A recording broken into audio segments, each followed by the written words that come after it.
السلام علیکم دوستو، آج ہم جو کہانی شروع کرنے جا رہے ہیں وہ ایک بہت ہی عجیب اور حیران کر دینے والی ہے۔ اس سٹوری کو جو ٹائٹل ہم نے دیا ہے وہ ہے ایک رلا دینے والی کہانی۔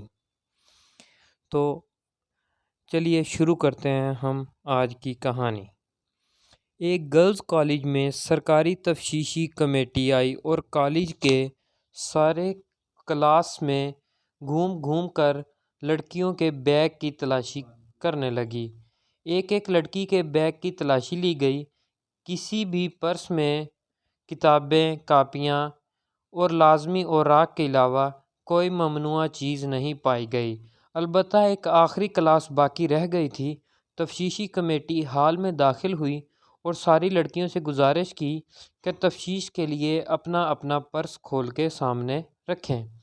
ہال کے ایک کنارے ایک طالبہ بیٹھی تھی۔ اس کی پریشانی بڑھ گئی۔ وہ تفتیشی کمیٹی پر پریشانی سے نگاہ ڈال رہی تھی اور شرم سے پانی پانی ہو رہی تھی۔ اس نے اپنے پرس پر ہاتھ رکھا ہوا تھا۔ تفتیش شروع ہو چکی تھی۔ اس کی باری آنے ہی والی تھی۔ لڑکی کی پریشانی بڑھتی جا رہی تھی۔ چند منٹوں کے بعد لڑکی کے پرس کے پاس تفتیشی کمیٹی پہنچ گئی۔ لڑکی نے پرس کو زور سے پکڑ لیا، گویا وہ زبان حال سے کہنا چاہتی ہو کہ آپ لوگ اس پرس کو ہرگز نہیں کھول سکتے۔ اس سے کہا جا رہا ہے پرس کھولو۔ اس نے پرس کو سینے سے چمٹا لیا۔ تفتیشی افسر نے کہا پرس ہمارے حوالے کرو۔ لڑکی زور سے چلا کر کہا نہیں، میں نہیں دے سکتی۔ پوری تفتیشی کمیٹی اس لڑکی کے پاس جمع ہو گئی۔ سخت بحث و مباحثہ شروع ہو گیا۔ ہال کی ساری طالبات پریشان ہیں کہ آخر راز کیا ہے، حقیقت کیا ہے۔ بالآخر لڑکی سے اس کا پرس چھین لیا گیا۔ ساری لڑکیاں خاموش، لیکچر بند، ہر طرف سناٹا چھا چکا ہے۔ پتہ نہیں کیا ہوگا، پرس میں کیا چیز ہے۔ تفتیشی کمیٹی طالبہ کا پرس لیے کالج کے آفس میں گئی۔ طالبہ آفس میں آئی۔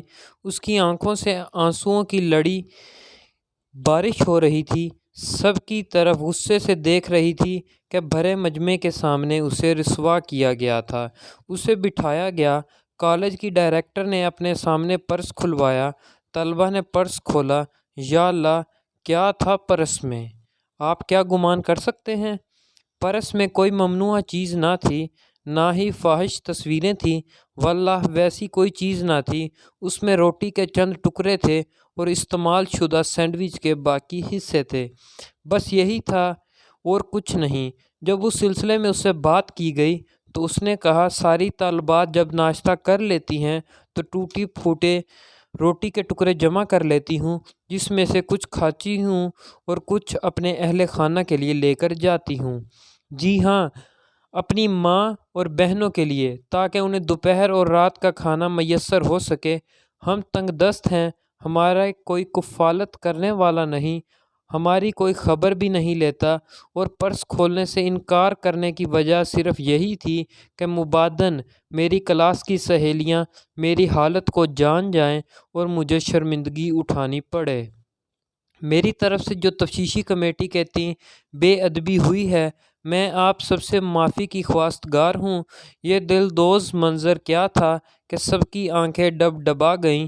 حاصل کلام بھائیوں اور بہنوں، یہ منظر ان مختلف المناق مناظر میں سے ایک ہے جو ممکن ہے ہمارے پڑوس میں ہو اور ہم اسے نہ جانتے ہوں، یا بسا اوقات ایسے لوگوں سے نظریں اوجھل کیے ہوئے ہوں۔